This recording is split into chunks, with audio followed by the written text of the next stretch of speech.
Planet X Nibiru coming March 2016. An outspoken astronomer says, get ready for a shock. Jill Broussard explains that images we see of Planet X Nibiru on the internet are all fake, but that we will see it in March this year, 2016. He says that it comes many times and it takes an orbit which goes between two suns, our sun and the binary of our sun. Many people might not believe that our sun has a twin and that our solar system is a binary solar system, but recently astronomers have discovered that most solar systems are binary and that they have two suns that are related to each other. So our sun does have a twin, and it lies in the direction of Orion, he says. It's composed of the same material as our sun, and thus will never ignite. It is a dark or dead sun, and does not revolve around our sun like most twin suns do. This was recently discovered, but has not been announced, and it's simple why the information isn't widely known. Recently, the Near-Earth Hazardous Objects team of NASA has stated, I think it was back in November of 2015, that there is a brown dwarf star in relative proximity to our Earth. So this is not good news for our Earth, because if it's a brown dwarf star in the vicinity of Earth, that means it's going to affect our whole solar system. And this destructive Planet X, brown dwarf star that orbits around both suns instead of just one of them, has an orbit of 3,600 years. In this text concerning Planet X Nibiru, or Hercolobus, written by Zacharia Sitchin, and I quote, he says, observation, sightings of Planet X in early 2001. The 1983 X was first spotted by IRIS, and since then there's been a complete blackout of its existence by the controllers of the media and major observatories. Planet X is now too close to cover up from smaller scopes. And for the first time in modern history, in the year 2001, sightings of Planet X are being openly recorded. 3 separate sightings from separate parts of the world have reported it, and the 3 observatories were located in South America, Switzerland, and Arizona. We were told by these excited folk who first sighted it that we would get at least an image. Then there was a long silence for over a week, and the official denial that such sightings ever occurred at Nukatal, so they've got an image. How does that grab you? How does that mess your mind? Later I'll point out that where the coordinates for these sightings came from, how to find future coordinates, and where you can read all about the odd things that happened before the 3rd sighting. The powers that control the major observatories have been quietly observing it for years now, because Planet X, he calls it X here, is so close and easily observable. The only thing left for the controllers to do now is to make up a story to discount what it is in fact, and use their media power to drown out the reality with their skeptical nonsense. Maybe that's why all these chemtrail spraying, especially towards the west, because if it's around the sun, coming behind the sun, that's where most people will be able to see it. So going back to the text, because X is so close, easily observable, the only thing left for the controllers to do is to make up a story to discount what it is in fact, and use their media power to drown out the reality with their skeptical nonsense. Their power to overshadow the truth is vast. Do expect the cover-up to continue to work for a short while. And for the better part of the last century, astronomers had noticed perturbations in the outermost planets. These perturbations could only have been caused by another large heavenly body that's part of our solar system, Finding the archaeological evidence is simple. The more study you do, the more evidence you find of quick, regular severe surface changes and pole shifts at every turn. I have more than a sufficient quantity of these studies for you to browse through right here, and I'll show you how the ice ages fit into the puzzle. I won't go into that, but I'll leave a link for those who want to go into the Ice Age text. Now, the Sumerian description of our solar system. The 6,000-year-old Sumerian description of our solar system include one more planet they called Nibiru, which means planet of the crossing. The descriptions of this planet by the Sumerians match precisely the specifications of Planet X, the 10th planet. Views from modern and ancient astronomy, which both suggest a highly elliptical comet-like orbit, takes Planet X into the depths of space well beyond the orbit of Pluto. The Sumerian descriptions are being confirmed with modern advances in science.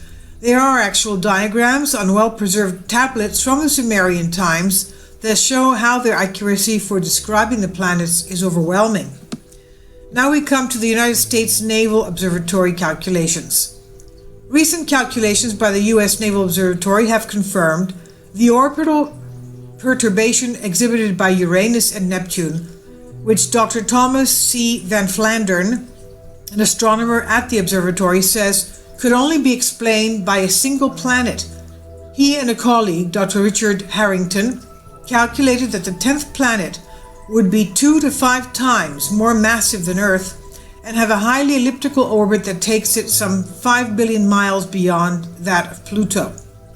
In January of 1981, several daily newspapers stated that Pluto orbit indicates that Planet X exists. I'm going to read that again. January 1981, several daily newspapers stated that Pluto's orbit indicates that Planet X exists. The report stated that an astronomer for the U.S. Naval Observatory told a meeting of the American Astronomical Society that irregularities in the orbit of Pluto indicates that the solar system contains a 10th planet. He also noted that this came to no surprise to Zacharia Sitchin, whose book came out 3 years prior. I've corresponded with one who spoke with Sitchin in a private group. Sitchin knows that X is very close, but because of his position in the scientific community, well, you figure it out, he needs to sell more books. In 1982, NASA themselves officially recognized the existence of Planet X with an announcement saying, "An object is really there far beyond the outermost planets." End quote. And since then, we also have a very nice chart of the number of exoplanets that have been found by NASA. It's extraordinary huge number of exoplanets. Today, NASA is not being forthcoming about X. Now, going back to the Nemesis theory and the Nemesis fact, in 1985, numerous astronomers were intrigued with the Nemesis theory, proposed most recently by Walter Alvarez of the University of California and his father, the Nobel Prize-winning physicist Luis Alvarez. They noticed regular extinctions of various species, including the dinosaurs, and proposed that a comet or a Death Star or planet periodically brings with it a shower of meteors and smaller comet-like objects that wreak havoc on Earth, death and destruction in the inner solar system, including Earth. In August of 1988, a report by Dr. Robert S. Harrington of the U.S. Naval Laboratory calculated that this mass is probably 4 times that of Earth. Planet X mass is 4 to 5 times that of Earth and is a slow, smoldering brown dwarf star. And we've already stated that in November of 2015, the Near-Earth Hazardous Objects team of NASA have confirmed that there is a brown dwarf star relatively close to Earth. So they've repeatedly confirmed this. Going back to the text of the Nemesis theory, Nemesis fact, when X passes between Earth and our Sun, Earth will align to its strong magnetic or gravitational temporarily instead of our Sun's. For a short while, X will be Earth's strongest voice or influence. Earth's rotation will then pause for 1 or 2 days, like it has many times before, recorded in several texts from ancient history. The controllers of NASA and its insiders are fully aware of this. Planet X destruction and disruption of Earth should change your view of ancient history. The ancients were not the unsophisticated people history books have led you to believe. Earth societies have reached a pinnacle of development several times before only to be put back in technologically and evolutionally time by the wrecking ball of X. In other words, it takes us back to the Stone Age every time it passes, wreaking catastrophe. Going back to the text, every time the ones left to pick up the pieces and start building over were so busy surviving for the first few decades afterward that the elevated cultures they originated from disappeared into myth and folklore. Many of the advances and discoveries of our so-called modern world took centuries to be rediscovered anew. And now, let's go to the 31 names for Planet X. Ancient history, astronomy, folklore, and prophecy recorded many names for Planet X. The Sumerians called it the 12th planet, or Nibiru, translated into planet of passing or planet of the crossing. Between the Babylonians and the Mesopotamians, there were at least 3 names: Marduk, the king of the heavens, and the great heavenly body. The ancient Hebrews referred to it as the winged globe because of its long orbit high among the stars. The Egyptians had 2 names, Apep or Seth. The Greeks called it Typhon, after a feared leader, and Nemesis, one of the most telling names. Other ancient peoples have given labels such as the celestial Lord Shiva and God of destruction. To the ancient Chinese, it was known as Gung Gung, the great black or red dragon. The Phoenicians said it was the great phoenix. The Hebrews called it Yahweh. I don't agree with this. I'm just reading. Yahweh is a living person, one of the 3 persons of the Holy Trinity. I'm just stating this. I do not believe what it says. I'm just reading the text out for you. Because the triune God is the one true God. The Mayans called it celestial Quetzalcoatl, the celestial body known to the Latins as Lucifer. No, I don't agree with this either. Lucifer, or the devil, is again a real person. He's a fallen angel, and he's taken a third of the angels of the kingdom of God with him, and they are his demons. And that's fact as well. Going back to the text of the 31 names for Planet X. From works of prophecy, there are other names for X: the red or blue star of the Hopi Indian, and George Michael Scallion designation. The fiery messenger in the Ramallah prophecy. The great star is from the book of Revelation. No, I don't agree with this either. His star is now referred to as, into the Edgar Cayce readings, the great comet of doom, and all this. And there's also other names, such as the intruder, the perturber. So now we go to the section that says Discovery, Archaeology, July and August of 1999. Looking to Discovering Archaeology, July-August 1999, page 72, the date 1628 BC is given for a worldwide catastrophic event. The planet-wide effect shows up in the growth of trees that can be viewed by studying the narrowing rings for that time. This is approximately 3,600 years ago and coincides with Nibiru's return at this time. Page 70 shows a medieval picture with a large comet-looking object appearing as big or bigger than the sun, streaking across the sky horizontally with a giant tail. Now, how do we know that certain trees had narrowing rings for that time? We do have very ancient olive trees in Israel, Greece, and Italy, up to 5,000 to 6,000 years old. Destructive brown dwarf star is in our vicinity, the vicinity of Earth. Planet X's orbit takes it back and forth between 2 suns. The other sun it orbits around is our sun's twin, because we're in a binary system. We may think that our solar system is not binary, although most solar systems have recently been discovered to be binary. Our Sun does have a twin. It lies in the direction of Orion. It's not composed of the same material as our Sun and thus will never ignite. It's a dark or dead sun and does not revolve around the Sun like most twin suns do. Why hasn't this discovery been announced, you might ask? Well, it's as if we know where to look. It's really simple why the information isn't more widely known. There's a brown dwarf star that orbits around both suns instead of just one of them. Its orbit is rather long, being 3,660 years, so we don't see it go by too often. It is still one of our family of planets in our solar system. It's like a half-brother that has been ostracized by its two parents but still comes visiting habitually. X is kind of like the black sheep of our solar system family. When it finally comes by for a visit, it just screws everything up and then leaves. It happens every time, so I guess the rep is well deserved. Now, stepping back away from humor, if you're going to try to keep a lid on the destructive brown dwarf that's currently inbound, it's not a real good idea to notify John Q. Public about the relatively recent Discovery second sun that happens to orbit around. There's no reason to promote important clues if you don't have to.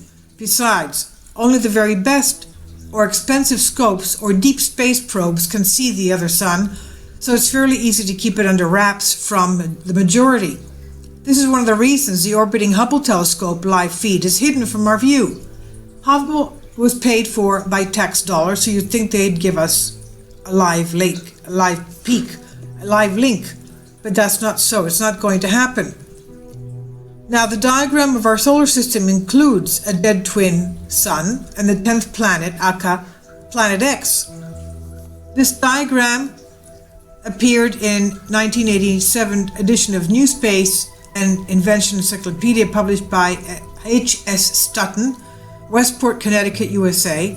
The continuing conspiracy to cover up Planet X falls short when matter-of-fact evidence is found in respected, credible publications like this. The article accompanying this diagram was discussing the purpose of the Pioneer 10 and 11 space probes. Clearly shown is our Sun's dark twin red and Planet X, the twin dead star in Planet X, aka the 10th or 12th planet. One of the points made was to show the paths of the two probes and how they created a triangulated sighting to verify the sighting of Planet X. The history of deep space probes is mentioned because Pioneer 10 and 11 were said to be one of the first. There's absolutely no mention of any controversy about what was out there or what the probes were looking at. The disinformation to hide X's approach and long-known history of devastation it causes as it passes each time did not reach this far. It's not hard to imagine a conspiracy as large as this one just can't weed out all the evidence. It's a big world with a lot of people, publications, and information sources, present and past. You know the great thing about a cover-up? The information that it messes gets a bright light of emotion and attention shined on it that wouldn't normally have been there without the effort of trying to cover it up. There's a possibility if this information I present gets out quickly and broadly enough, there might be more people paying attention to Planet X than if there was never any conspiracy to cover up at all. That, though, is just a hope and a prayer at this point. When a planet orbits two suns instead of one, the orbit is a bit peculiar. It spends 99.99% of its time slowly going away from one of the suns to reach the halfway point. Then, as if falling like a rock off a cliff, the gravity of the sun it approaches takes over, and in a flash it travels the other half of its journey. X reached the halfway point after a little over 1,800 years of traveling away from the dark sun towards our lit one, sometime in the year 2000. It only takes right about 3 years to travel the rest of the distance. In fact, the majority of its journey from halfway to here happens the last 9 months before its arrival. Zoom. It'll be cooking with its general greatest speed by the time it arrives. Once it crosses Pluto's orbit, it will only take about 45 days to pass right between Earth and the Sun. Planet X's inbound approach has been closely monitored by our best telescopic equipment on and off Earth, but now small private observatories have started spotting it, which are not controlled. The most accurate circulation for X's next passing is now late May or early June 2003. Ouch. I know, I wish it was not so soon. Many people have been lulled into complacency because the Y2K problem and its simple planetary alignment were overhyped and nothing happened. Let me try to jump off the page here and slap you upside the face. It's the upper hyped, covered up, and intentionally confused one that's going to get you. The pre-programmed laugh track given to you by the media controllers, many of you have been playing back and forth each time, back and forth to each other every time the mention of the 10th planet or Planet X comes up. It's going to break by the end of this book, if it hasn't already. Ancient history revisited. Each time Planet X approaches, it starts a chain of events that culminates with it passing by and causing our Earth's surface to change abruptly. These changes are the cause of massive death and destruction. History is rich with these stories. Ruins of past great civilizations stand as monuments to these past events. The legends of Atlantis, Lemuria, the Mayans, and several others going under the sea or abandoned can be completely explained by the regular passing of Planet X. Just off the coastlines of many lands exist remnants of great sophisticated societies, such as off Florida, Japan, the Mediterranean, and more. Many of the past didn't draw the connection between what looked to be a large comet overhead and what they were experiencing at the time. Volcanoes erupting, earthquakes, land masses sinking and rising, tidal waves, severe weather, fires, floods, droughts, and the accompanying food shortages. Some writers from the distant past simply noted what they thought was a foreboding sign or messenger of the prophets when they viewed Planet X in the sky instead of the cause for their woes. Non-religious magnetically caused 7 years of tribulation. In 1995, Planet X got close enough to us again that its magnetism started to affect Earth in a big way, which increases now daily. The closer it gets to us, the faster it moves towards Earth, and the stronger its magnetic and gravitational effects become. There is an ebb and flow of these events that are akin to the calm waves before the next big set. Surfers would be most familiar with this analogy, except things to get worse as it approaches nearer, but not in a straight line. Our own sun's gravity is what is pulling it closer and faster. Planet X is not going to hit Earth or the sun because of the repulsion forces that comes into play as they near each other. There is still great reason to be forewarned and concerned. Earth now has 2 strong magnetic gravitational influences in its vicinity. Our sun being the main one, and its largely iron magnetic core is heating up because of it. It's like a car with an accelerator and brake on at the same time. Our sun is pushing and pulling on Earth one way, and Planet X is now upsetting this with its own set of influences. A delicate ecological, environmental, and planetary balance between our sun and Earth is increasingly being disrupted by the approach of X as it draws closer with each passing day. All the worldwide unusual weather that has broken all previous records and the seismic activity as of late is perfectly clear. There's no need to waste time or millions of more dollars on equipment. Inquiring into why or when things will happen by sitting up and programming supercomputers is useless and futile. Today's melting and breaking up of massive glaciers and ice shelves, storms, floods, tsunamis, volcanic and seismic activity, fires, droughts, and accompanying drought-related energy shortages that we're paying for, with all the loss of life, are only a preview of what's to come. Surviving massive death and destruction will make you feel more alive. The records of this approximate 5-year of turmoil prior to the regular passing are part of biblical record from at least the last 3 times it came by Earth. The Jewish Exodus and Noah's great flood would be the last and third to last passing of X. The ancient historical, archaeological, science, weather, and seismic data, and a small observatory, you don't need prophecy to predict the same cycle of events, are happening again now during X's current approach. You'd be clueless to ignore it.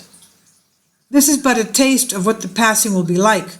And yet even these relatively minor events are the cause of much destruction. Many areas of the world will begin to be severely affected as the date of passing increases nearer. So don't think you can wait to the last minute and then just jet away safely. This is but a taste of what the passing will be like. And yet even these relatively minor events are the cause of much destruction. Many areas of the world will begin to be severely affected as the date of passing inches nearer, so I don't think you can wait until last minute to jet away safely. We said that before. Time is short. Now, in May 2001, X is 2 years away, approaching from Orion. Check it out for yourself. Find an observatory and get someone to help you. Go and do a careful analysis of the world's weather and seismic activity over the last 5 years and see for yourself how dramatically things have changed from before that time. Denial happens and it reeks. The majority are out of the loop of knowledge, and even if paying attention, have been listening to a myriad of lies. The disinformation and awakening to Planet X will increase in direct proportion to its closeness. First, it was boldly, proudly, and officially announced December 31st, 1983, that it was in fact there and sighted. Then the media controller manipulators got wind of it, and as if by magic, the whole thing was denied and suddenly a mistake had been made. Even NASA came out and denied it. Then they said it was something else and that they really didn't see it, and this sounds like I never had sex with that woman, end quote. Next, when amateur astronomers can absolutely see that it's inbound, which is happening now from small observatories, the disinformation will not sound the alarm, but will falsely reassure the masses while giving hints of a range of possibilities. Well, we see that the Near-Earth Hazardous Objects team of NASA in November 2015 did in fact confirm that we have a brown dwarf star in the vicinity relatively close to Earth. That's not good news. That means catastrophe. The financial controlled gangsters and the best information money can buy are at the top of the heap. They're the ones paying for the lies and promoting the grassroots awakening while watching the approach and its effect on Earth carefully. If you're beginning to become frightened, it's a good thing. Now take control of that emotional energy, use it constructively to formulate a plan to save your life. Well, we also know that they're also building underground bunkers and in order to save their lives and the lives of their families and loved ones, costing from tens of thousands to millions of dollars. Going back to this text, the supermarkets, gas stations, electric companies, telephone service will be a thing of the past for years afterwards in most areas. First, the effects of Planet X were said to be caused by global warming, as predicted. When too many scientists worldwide challenged this, the blame of the story was shifted somewhat to super sun cycles, even though global warming is still being used as a reason. Sun cycles have never been the cause of simultaneous weather and seismic activity. That's why the big lie theory is stated. Super sun cycles over a period of time that is so long it can't be checked or verified in any simple way. Our sun is not the cause of Earth's problem, nor are we for the most part. It's the increasingly strong magnetic and gravitational relationship between Earth and Planet X that is. Now here is some of you will say that the magnetism between planets are small compared to the relative size. The fact is that the 30-mile thick crust of Earth diffuses the magnetic readings on the surface. This hides the true relationship between the heavenly bodies. Planet X would not be heating up our core again and causing so many changes now billions of miles away if magnetic relationship didn't truly reflect the planet's sizes. I would be so overly proud about our so-called modern-day science being correct on some heavenly issues. And I strongly suspect that ancient Earth people may have had much of this figured out more correctly than we have today. You'll just have to use your own judgment on this and step away from what the so-called authorities of modern-day scientific understanding are teaching on planetary magnetic relationships. Let's also remember the Antikythera device found in Greece, the beginning of the past century, in a sea wreck in the Mediterranean Sea, and the Antikythera device is a celestial clock in that it timed the constellations. Why would the ancient Greeks or any ancient peoples want to keep a tab, a very, very perfect tab on the celestial bodies and the constellations, unless they had to be aware of the timing of certain objects having to do with Earth's safety and the life on Earth? Going back to the text, satellite cell phones not working. Watch what happens to all of Earth's satellites a few months prior to its passing. You can you say hello? My cell phone, satellite TV, and landline-based satellite long-distance telephone company are not working. Then think for yourself. If excess gravitational and magnetic influence will render useless almost all of Earth's satellites during the months prior to passing, what will it do to Earth when it passes? The satellites will not be replaced anytime soon either. If you read and forget the entire work but remember this one piece of information, you'll know it's time to migrate if you haven't already. Imagine it's a few months before, late May, early June 2003, and your cell phone is all static. Are you going to listen to the government talking heads, red faces, lies, and bullshit, BS, putting your life on the line, believing the nonsense dished in your face yet again? During the months before the passing of Planet X, there will be an almost total interference with radio and television transmissions.